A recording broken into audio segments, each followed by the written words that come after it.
분들에게 사랑을 받고 있고, 또 우리 자유대연합의 이 집회가 여기 계신 어르신뿐만이 아니고 굉장히 많은 젊은 층들의 호응을 얻고 있는데 큰 일조를 하고 있는 유순목 해적방송 대표님의 말씀이 있겠습니다. 미신방송 사장님도 같이 올라가시는 건가요? 응?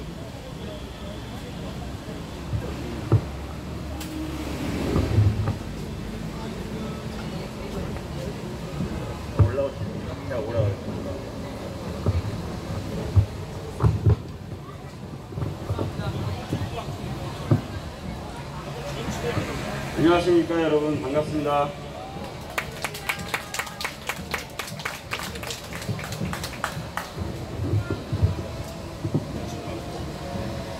저는 오늘 사실 연단에 올라오기 전에 정말 많은 생각이 오가는 그런 하루였습니다. 사실 저는 이런 유튜브를 하고 그리고 또 집회에 이렇게 나오기 전까지는 상당히 좀 알고 보면 좀 조용한 사람이었어요.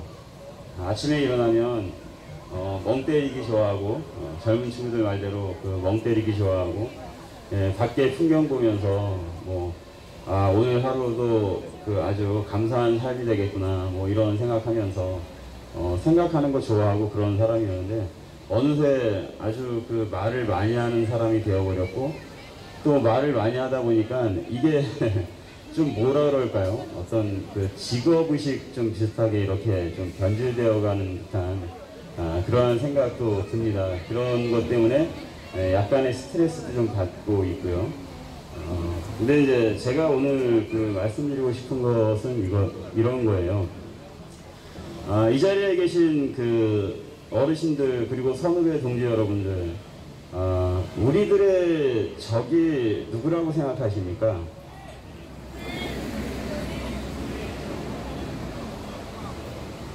아마 많은 분들이 이제 좌빨, 빨갱이, 문재인 정권 이렇게 이야기하시기 쉽겠죠. 근데 저는 지금 현재의 이러한 흐름 속에서는 정말 우리의 적은 우리들 자신이라고 생각합니다. 왜 우리들 자신이냐? 국제 정세가 어떻게 들어가는지도 모르고 항상 우리는 박근혜 대통령 탄핵되고 난 다음에 박근혜 대통령 탄핵과 그리고 또 탄핵에 관련된 어떤 이슈들에 매몰되어서 정말 중요하지 않은 것에 많이 함몰되고 쫓아다니고 그러한 행동을 많이 해오는 게 사실이라고 생각하거든요. 일단 제가 서두가 조금 길어질 것 같은데 양해 말씀드리고 계속 말 이어가겠습니다. 여러분, 만약에 정말 민중의 힘이 강하고 우리 어떤 길거리에 나왔던 시위 세력이 강하다면 대한민국 역사상 가장 강했던 시위 세력은 누구였을까요? 혹시 기억하시는 분들 아시는 분들 계시나요? 대한민국 역사상 고려 조선 대한민국 통틀어서 가장 셌던 그러한 시위 세력은요, 동학혁명군이었습니다. 동학 세력은요, 몇십만, 한 번 전투를 치를 때 4~5만의 어떤, 군중을 동원했던, 그리고 또 무장까지도 갖추었던 그러한 세력이었죠. 하지만 그 세력이 어떤 전투에서 한 방에 무너졌습니까? 허망하게 무너졌습니까? 우금치 전투라는 그 전투를 통해서 몇만이 되는 동학군이 그냥 풀처럼 쓰러졌어요. 그런데 그 동학군을 쓰러뜨렸던 세력은 불과 몇 명이었는지 아십니까? 불과 그 동학군을 쓰러뜨렸던 조총과 창과 칼과 활로 무장된 그 몇만의 군세를 쓰러뜨렸던 병력은 고작 일본군이 주력으로 있었던 250여 명의 어떤 군대 앞에서 그냥 그냥 순진하게 그 동학 구호 외치고 그거 외치면 총알이 다 피해가고 내 몸에 맞아도 총알은 안 박히고 이렇게 세뇌시킨 동학 지도부의 어떤 그 구호를 외치면서 전진하다가 소위 말하는 캐틀린 기관총 앞에서 수많은 사람이 그냥 필립처럼 쓰러져서 죽어가고 결국엔 그 전투는 끝이 났죠. 물론 조선 강군도 동원이 됐습니다. 조선 강군도 1000여 명 동원됐었고요. 하지만 주력은 일본군들이 주력이었고 그들이 가지고 있던 캐틀린 기관총이 정말 무서운 그 당시에 최신식 무기였죠. 제가 이 이야기를 드리는 이유는 뭐냐면 지금 대한민국의 보수가 딱 지금 이 꼴이에요. 우리가 외치고 싸우자 하는데 사실은 우리가 싸워야 될 실체가 누군지도 모르는 상태에서 지금 싸우고 있다는 거죠. 탄핵 정국이 시작되었을 때는 맞습니다. 예, 당연히 맞았어요. 박근혜 대통령 그 석방과 그게 명분이 있었고 올바른 흐름이었죠. 하지만 그 이후에 국제 정세의 흐름이 전 세계적인 어떤 그 정세의 흐름이 완벽하게 뒤바뀌었습니다. 왜 뒤바뀌었나요? 누구도 예상하지 못했던 트럼프라는 사람이 출연하는 바람에 전 세계 정세가 완벽하게 뒤바뀌었죠. 아마 그 이후에 어떤 세계가 막 돌아가는 모습을 여러분들이 막연하게나마 느끼실 거예요. 굉장히 혼란스럽죠. 뭔가가 정립되어 있지 않은 게 사실 아닙니까? 그 당시 그 상황이 우리가 구한말 상황과 상당히 유사하고요. 그리고 구한말 상황에서 보수 세력이라고 할 수 있는 그러한 세력이 보여줬던 행동이 우리 보수 세력이 보여주는 행동과 굉장히 유사하고요. 그리고 나서 일제시대가 시작이 되었죠. 한일합방이 시작되고 한일합방이 시작된 이후에 그 당시에 이제 투쟁 세력은 정말 크게 두 가지로 갈렸죠. 하나는 뭐였죠?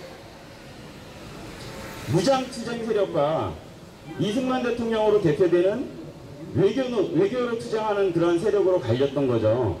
근데 외교로 투쟁하겠다는 사람은 사실 그렇게 많지는 않았고 이승만 전 대통령을 필두로 한 소수의 사람들이었습니다. 거의 대다수의 사람들은 무력 투쟁이 확실하게 우리 민족을 해방시킬 수 있는 길이라고 생각했고 그리고 또 그게 심정적으로 사람들이 가장 직관적으로 뭔가가 이루어질 것 같은 그러한 느낌의 사실은 투쟁 방식이에요. 하지만 결과는 어땠죠? 제가 솔직하게 여기에 계신 선후배 어르신들께 물어보겠습니다. 결과는 누가 옳았었죠? 우리가 어떤 분을 우리의 국부라고 지금 존경하고 말씀하고 있죠? 결과는 이승만 대통령이 옳았습니다. 이승만 대통령이 없었으면 대한민국은 어찌 보면 건국조차도 못했을 가능성이 굉장히 많아요. 미국이라는 전 세계 최고의 강국의 수많은 인사들을 휘어잡고 그들과 이야기를 하면서 합리적으로 그들을 누를 수 있었던 유일한 사람이 이승만 박사님이었습니다. 물론 그 외에도 또 서재필 박사라든가 뭐 활약을 했던 분들이 있었죠. 하지만 그분들이 결정적인 영향을 미치지 못했으니까 이승만 대통령이 가장 큰 영향을 미쳤다라고 제가 말씀을 드릴 수 있습니다.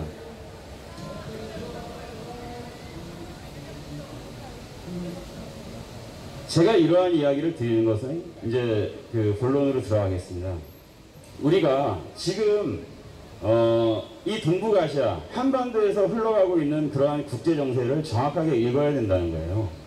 우리가 그렇게 그걸 알지 못하면은 우리는 어떻게 보면은 돌격해서 한성으로 돌격하고 결국에는 한성까지 가서 외세를 몰아내고 뭐 이러면 된다라는 그런 순진한 생각을 갖고 공주에 모였던 그러한 동학군과 별반 다르지 않은 그러한 싸움을 하게 될 가능성이 굉장히 높다는 거죠. 그러면 제가 이제 본론으로 들어가겠습니다. 사실은 굉장히 긴 이야기인데 오늘도 좀 시간이 좀 저한테 많이 할애될 수 있을 거라고 봤는데 좀 약간 좀 시간이 딜레이가 되고 또 이제 그 다른 분도 올라와서 연설하시고 그러시는 바람에 시간이 좀 없을 것 같아요. 그래서 빨리빨리 이야기할 수 있도록 하겠지만 여러분 그런 그 빨리 이야기하는 와중에 좀 집중해 주셔서 들어주셨으면 감사하겠습니다. 트럼프라는 대통령이 얼마 전에 중국하고 싸울 때 정말 무시무시하게 그 막 말을 뱉었죠. 그리고 결국에는 중국이 트럼프가 공격하겠다라는 그런 무역 보복 전쟁에 있어서 공격하겠다라는 이야기를 했더니 중국이 맞받아서 자신들도 같이 관세 전쟁을 벌이겠다고 했어요. 그러니까 트럼프가 바로 500억 달러에 대해서는 즉각적인 조치를 했죠. 정확하게 350억 달러로 기억이 되는데 그거는 바로 25%의 관세를 먹였어요. 그리고 나니까 당연히 이제 그때까지는 중국도 배팅을 하면서 따라왔었죠. 중국도 관세를 먹이겠다고 하고 이야기를 했습니다. 그랬더니 트럼프가 바로 2천억 달러에 대한 관세를 매겼죠. 여러분, 트럼프가 2천억 달러의 관세를 먹이겠다고 10%입니다. 그건 2천억 달러는 10%의 관세를 먹이겠다고 했는데 그 관세를 먹이겠다고 했을 때 중국의 반응이 어땠나요? 그 이후의 반응이 신기하게도 말이 없어요.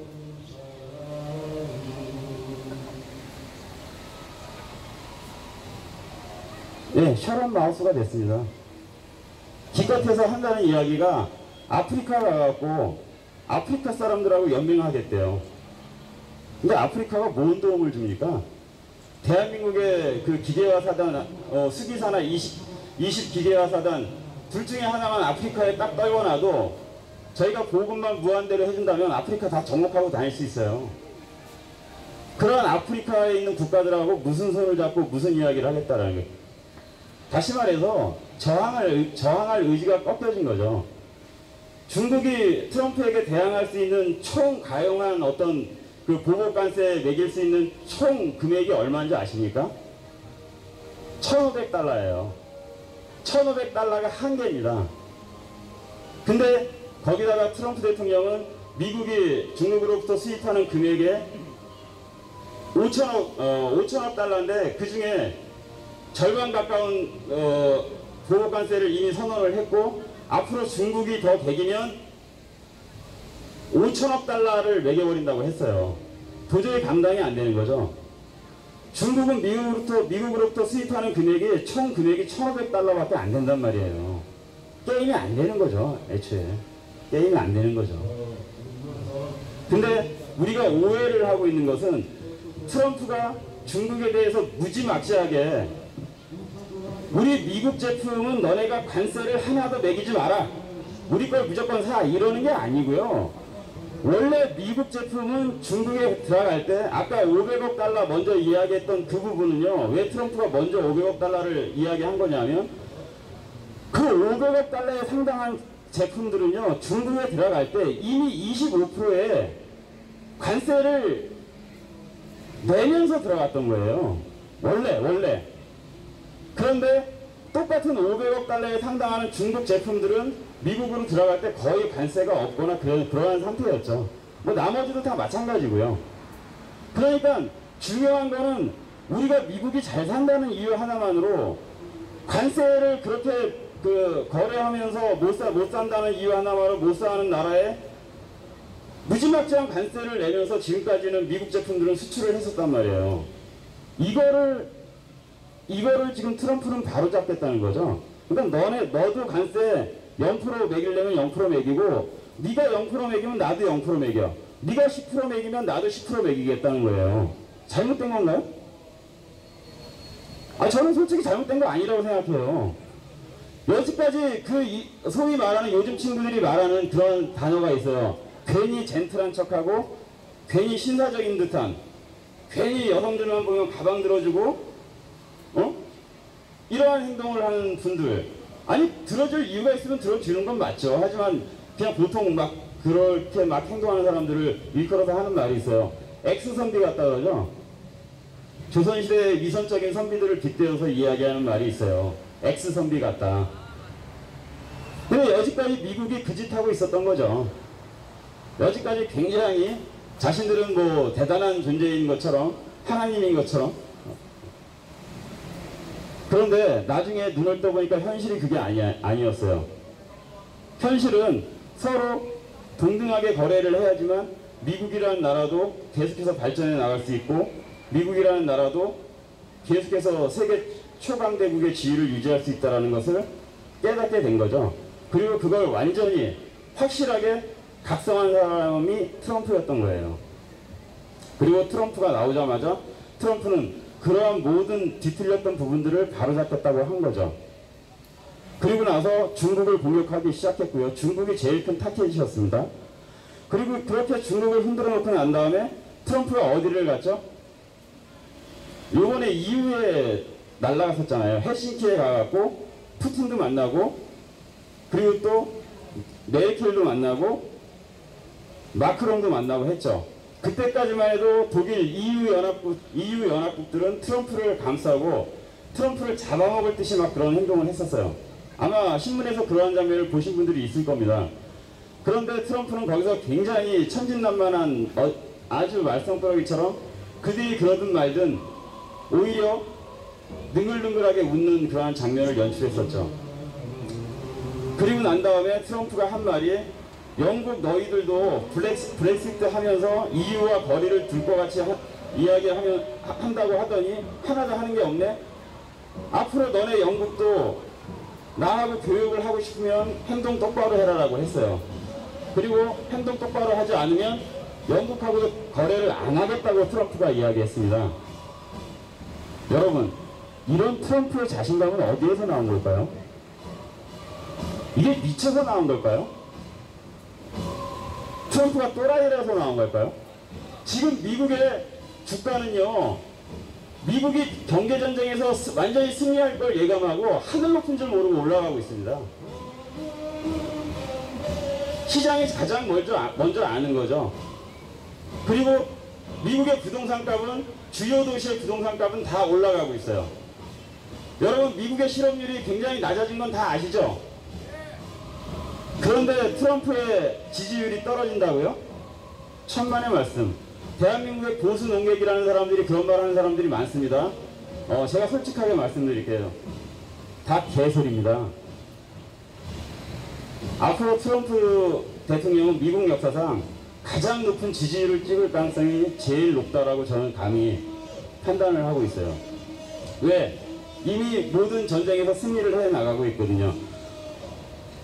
트럼프가 나토 방위비 문제를 갖고 그 독일과 프랑스나 다 들었다 놨다 하고, 그리고 나서 미국에 수입되는 자동차, 유럽 자동차에 대해서 너희들 그따위로 보면 관세 엄청 매기겠다고 막 엄포를 놨죠. 그리고 나서 돌아왔는데, 돌아오고 나서 요번에 EU 집행위원장이라고 하는 융커라는 사람이 미국으로 날아가갖고 백악관에서 회담을 했습니다. 엊그저께. 그리고 나서 그 회담 결과가 여러분 어땠는지 아시나요?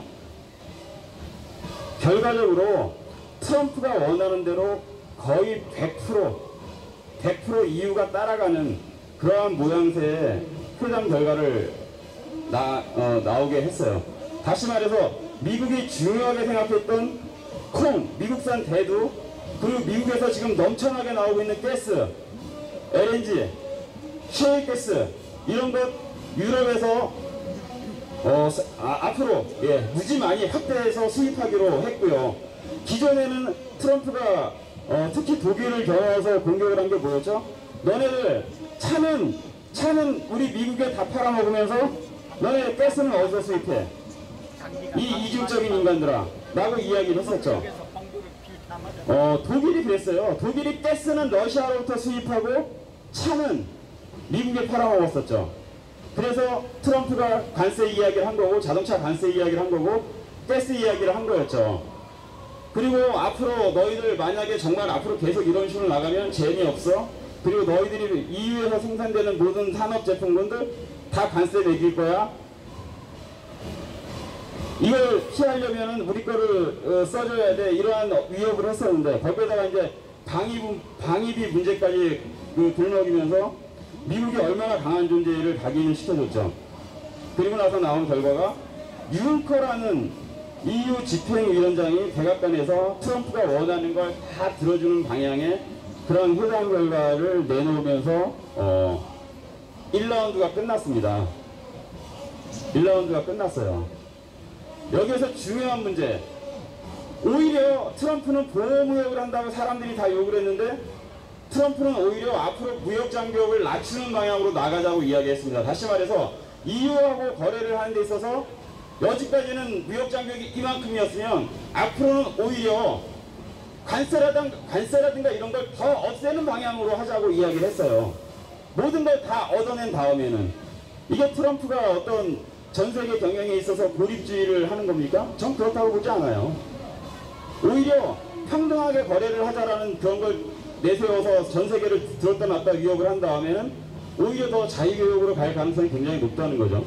어쨌든 유럽은 그래서 완전히 항복을 하고요.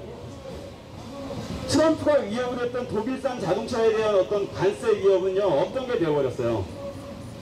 그런데 여기서 중요한 건, 그러면은 한 가지 의문이 남거든요. 그러니까 유럽으로 수출되는 미국산 자동차는 지금 현재 관세를 10%를 부과받고 수출을 하고 있어요.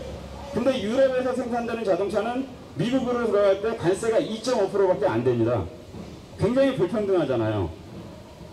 아니, 미국이 트럼프가 손해보는 회담을 했나? 자동차에 관련돼서? 저는 그렇지 않을 거라고 봐요. 이게 무관세라는 그 이야기가 왜 나온 거냐, 왜 관세를 없애는 방향으로 나가겠다고 이야기를 한 거냐, 이거는 독일 자동차 관세에 대해서 건드리지 않았다라는 이야기를 한 그 배경과 그 관세를 없애기로 했던 그 이야기를 믹스를 해보면 이러한 결과가 나온단 말이에요. 앞으로 EU 연합으로 수출되는 미국산 자동차는요, 지금 관세를 10% 물던 걸 오히려 다운시키는 거죠. 앞으로 미국산 자동차는 2.5%의 관세를 물면서 유럽으로 들어갈 가능성이 굉장히 높다는 거예요. 지금 유럽에서 미국으로 수출할 때 2.5%를 무는 것처럼 여기까지 불평등했었던 거거든요. 그걸 바로 잡은 거죠. 그걸 바로 잡고 미국이 원했던 대두, LNG 가스 이러한 부분에 있어서 미국 쪽에서 좀 그거는 굉장히 원했던 거거든요. 그걸 다 관철시켰어요. 그럼 결국에는 트럼프가 원하는 방향으로 다 된 거죠. 유럽이 무릎을 꿇었습니다. 그리고 남은 것은 이제 중국이 남았는데, 선후배 어르신 여러분들, 중국이 앞으로 어떻게 할까요? 중국이요? 예, 납작 엎드릴 겁니다. 납작 엎드릴 거예요. 엎드릴 수밖에 없어요. 이미 그들 내부에서 경제는 완전히 박살이 나가고 있고요. 중국의 그 경제를 유지하는 방법은 산하 공산당 기관들이나 회사들에게 적자가 남에도 불구하고 계속해서 보조금을 대어주는 쪽으로 해서 유지를 하는 거거든요. 도대체 부실의 깊이가 얼마인지도 몰라요. 뭐 그런 거는 설명을 하면 길어지니까 그렇고, 아무튼 중국은 더 이상 미국에게 덤벼들 수 있을 만한 그러한 실탄이 없습니다. 아까 이야기했던 것처럼. 그리고 중요한 거는 그러한 어떤 결과가 나오면서 최근에 중국에서 나오는 언론, 소식통, 특히 홍콩 명보라든가 이런 데서 보도되는 내용들을 보신 적이 있나요?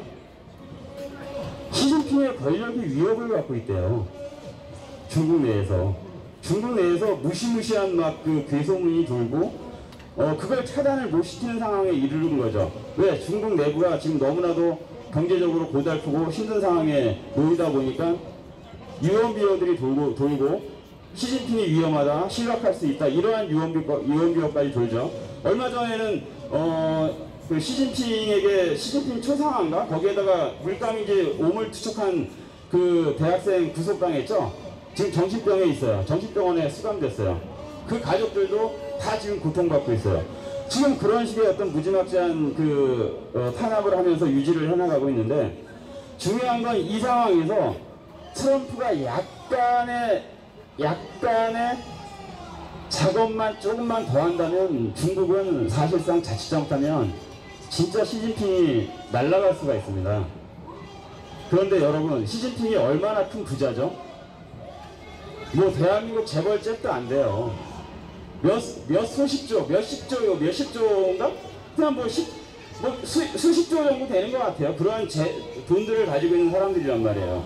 그리고 그 사람들은 하나님을 믿지 않죠. 결정적으로 신앙이 없는 사람들이죠. 살아서의 삶이 굉장히 중요한 사람들이에요. 중국인들이라는 거는. 망하는 걸 두려워한다고요. 근데 트럼프는 망하게 지금 누르고 있어요. 그리고 곧 망해요. 사실상 진짜 더 누르면. 그러면 시진핑은 뒤로는 타협을 할 수밖에 없다는 이야기죠. 제가 그래서 트럼프는 시진핑 정권이 시진핑 똑같아요. 북한하고 똑같습니다. 시진핑 정권을 보장하는 차원에서 이 전쟁을 멈출 것이다. 그러면 압도적으로 힘이 앞서고 있는 사람이 뭘 양보를 하겠어요, 중국에게. 중국은 앞으로 그렇게 나올 겁니다. 너네들은 옛날에도 그랬던 것처럼 그냥 전 세계 하청 공장으로 남어. 요 정도 선에서 마무리 짓고, 미국의 그 중국의 무슨 2025인가요? 무슨 2025더라? 중국 애들이 뭐 아주 야심차게 세웠던 계획이 있어요. 그래서 뭐 4차 산업을 자기네 걸로 만들고 뭐 이런 건 다 끝난다고. 이미 미국에 투자도 못하게 하고 있고요. 미국 기업하고 합작조차도 못하게 하고 있고요. 산업 스타일을 보고 다 차단시켜 버렸고요. 미국 CIA가 간첩 잡고 이러는 게 지금 주 목적이 아니라 중국 그 산업 스타일 잡는데 더 많은 힘을 쏟고 있는 게 현재 사실이거든요. 그런데 중국이 유일하게 미국을 갖다 위협할 수 있었던 건 기술을 빼내서 자기 것처럼 만든 다음에 싸게 팔아갖고 돈을 벌어들이는 건데, 이제는 그 행위를 못하게 됐어요. 옛날처럼 부시돌 라이트 하나 만들어서 팔아야죠. 이러한 기술들을 다 나가버리면 부시돌 라이터 같은 거나 이제는 만들어서 파는, 뭐 제가 좀 극단적으로 이야기하는 거긴 하지만 미국이 원하는 건 그거거든요. 너네 그딴 거나 팔아먹고 살아, 이 자식들아. 그런데 그렇게 될 겁니다. 그리고 그 결과는 조만간 나올 거예요. 이미 중국 측에서 트럼프에게 물밑 작업을 하고 있을 가능성이 굉장히 높고요. 그리고 또 그러한 어떤 뉘앙스도 비치는 그런 뉴스들도 접하고 있어요. 그래서 결국에는 미국이 중국도 완전히 눌러버릴 것이다 라는 제가 말씀을 드리고요. 그런데 중요한 건 이거예요. 이게 도대체 제가 아까 이야기하고 있던 우리 보수의 주제를 모르는 것, 우리 자신을 모르는 것하고 뭔 상관이냐? 예, 상관이 있습니다. 지금 트럼프는요, 제가 유튜브 방송을 하는 사람들 중에서 최초로 이런 이야기를 했을 거예요. 트럼프는 전 세계 폐왕을 꿈꾸고 있다. 미국은 전 세계 폐왕의 지위를 꿈꾸고 있다. 그리고 그걸 실현해 나가고 있다라는 그런 이야기를 하고 있는데요. 뭐 이게 그렇다고 해서 옛날에 뭐 당나라가 한반도에 가했던 무지막지한 그런 이상한 짓거리라든가, 또는 명나라가 한반도에 종주국 행세를 하면서 뭘 뜯어가거나 이런 게 아니라, 여러분 지금 트럼프가 이렇게 세계를 들었다 놨다 하면서 하는 행동조차도요, 동양 사람들하고 비교해서는 굉장히 젠틀한 겁니다. 그렇잖아요. 협상을 통해서 너희들 안 하면 우리가 안 나갈 거야, 우리 군대 뺄 거야, 이러한 거지. 야, 이 새끼들아, 내가 너네들 침공할 거야, 이건 아니잖아요.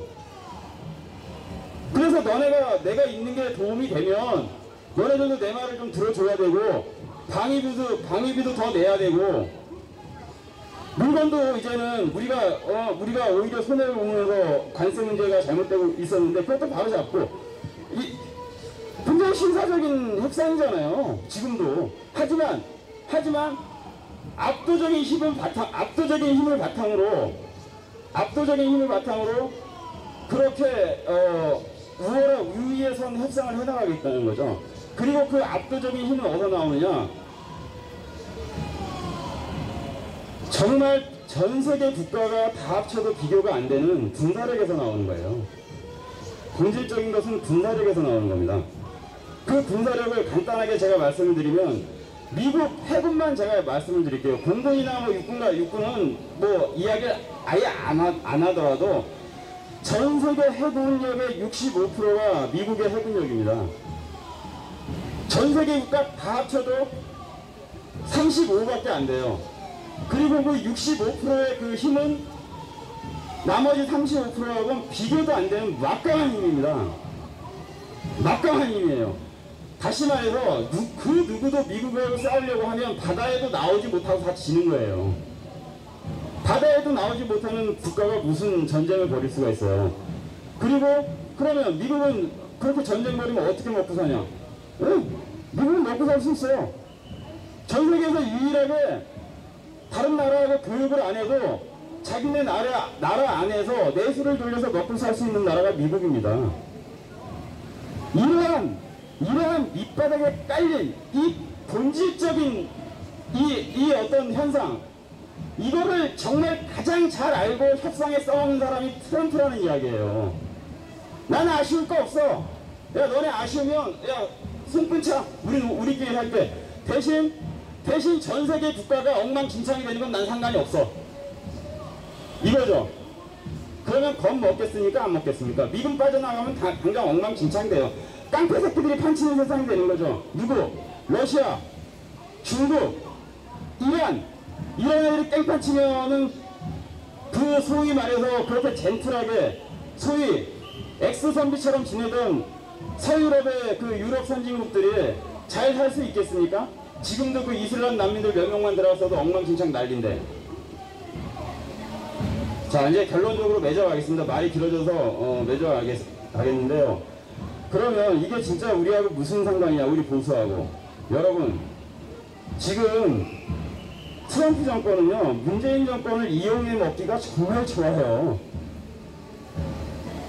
이용할 가치가 오히려 너무 무궁무진해졌어요. 이승만 대통령을 다루기가 쉽겠습니까? 이승만 대통령처럼 여우고 합리적인 마인드와 해박한 지식을 가지고 말싸움을 하는 사람을 상대하기가 굉장히 어려운 게 서구인들의 특징입니다. 근데 얘네들은 그냥 자기들 머리가 좋다고 생각하고 막 계략을 꾸몄는데 알고 보니까 다 그게 헛발질이었잖아요. 싱가포르 회담이나 이런 게 다 헛발질이었단 말이에요, 본질적으로. 그리고 난 다음부터는 완전히 모가지를 트럼프한테 딱 잡힌 상황이 돼버렸어요. 트럼프의 세계 평화론이 문재인의 한반도 평화론을 완전히 감싸버린 상태에서 그 안에서 허우적거릴 수밖에 없는 거죠. 세계 평화가 더 중요한 거예요. 그래서 한반도 평화는 지금 묻힌 겁니다. 여기서 세계 평화는 뭐냐? 여기서 세계 평화는 뭐예요? 본질적으로 여기서 세계 평화는 미국은 중국을 갈아마시는 게 목표거든요. 중국을 갈아마시는 게 목표인데 그 목표에 있어서 꼭두각시처럼 오히려 병신처럼 찐따처럼 완전히 모가지를 잡힌 상황이 되어버렸으니 트럼프 입장에서는 얼마나 불이익이 편하겠습니까? 요번에 석탄 문제가 괜히 터졌다고 생각하시면 안 됩니다. 다 문재인을 길들이고 다루기 위해서 터뜨리는 거예요. 앞으로 더더욱이 문재인은 힘을 못 써요. 트럼프가 시키는 대로 할 수밖에 없습니다. 그래서 엊그저께 그 미국의 동아시아 차관보 대행이죠. 동북 아태 담당을 하는 그 차관보 대행, 이름도 좀 어렵더라고, 길더라고요. 램버트라는 사람이 그 한국에 왔죠. 한국에 와서 노골적으로 한국 사람들 면박을 줬습니다. 당신들 지금 이야기한 거 헛소리 하지 말라. 개성공단하고 뭐 어쩌고 미국이 비핵화를 하기 전에는, 미국이 북한에 대한 비핵화를 이루기 전에는 국물도 없어. 너네 함부로 나대다가는 너네 혼난다. 이렇게 거의 면박에 가까운 말을 해버리고 갔어요. 이상하잖아요. 이상해. 그죠? 문재인은 그거에 대해서 그 이후로 말을 제대로 못해요. 그리고 정의용도 미국에 갔다 오고 나서 정의용이 한 말이 뭡니까? 좋은 회담하고 왔대요. 네? 좋은 말 많이 나누고 왔대요. 이게 외교적으로 어떤 뜻이냐면 아무것도 건진 게 없고 오히려 면박만 받고 왔다는 뜻입니다. 좋은 일이 있으면은 문재인 얘네들 특성상 그냥 동네방네 다 떠발려야죠. 홍보해야죠. 안 하잖아요. 지금 상황이 그렇게 돌아가고 있는 거예요. 그래서 제가 말씀을 드리려고 하는 건 뭐냐면, 동북아시아에 있어서의 정세가 트럼프가 주도를 하고 트럼프의 의도 때문에 끌려가기 때문에 문재인 정권은 오히려 무너지기 힘든 상황이 되어버렸을 가능성이 굉장히 높다는 거예요. 그런데 미국이 인정하지 않는 한 아무리 우리가 나서서 해봤자 오히려 이 정권은 더 극성스러운 모습을 띌 수도 있는 거죠. 우리를 더 괴롭힐 수도 있어요. 왜? 트럼프는 이용해 먹을 가치가 있으니까 가만 냅두면은 얘네들은 어떤 걸리는 게 없으니까 우리 보수 세력에 대해서 함부로 할 수도 있겠죠.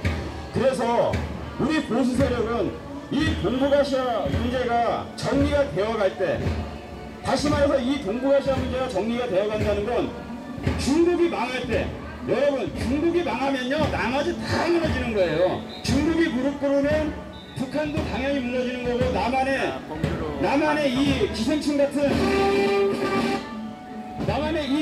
같은 문재인 정권도 무너지는 거라고요. 그때까지 우린 살아가는 게 목표고, 그때까지 대한민국 보수 세력, 대한민국 일반 국민들의 지지를 받아가는 그러한 행동과 그러한 가치를 이야기하는 게 우리의 목표가 되어야 한다는 말씀입니다. 이게 우리의 주제를, 우리의 본질을 정확하게 하는 거라는 말씀을 드리겠습니다, 여러분. 제 말씀은 여기서 이만 마치겠습니다. 감사합니다. 네, 지금까지 열변을 해준 해적 방송 유승범 선생님께 큰 박수 부탁드립니다.